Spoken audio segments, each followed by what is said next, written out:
વલસાડના એસટી ડેપોમાં સર્જાયો અકસ્માત। પાર્ક કરેલા ટેમ્પોમાં બેઠેલા બાળકે હેન્ડબ્રેક ખેંચતા ટેમ્પો ધસી ગયો।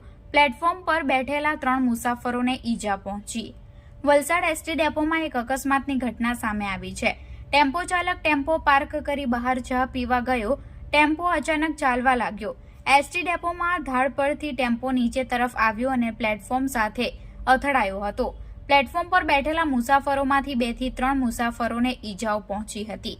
આ સમગ્ર ઘટના ડેપોમાં લાગેલા સીસીટીવી કેમેરામાં કેદ થઈ હતી।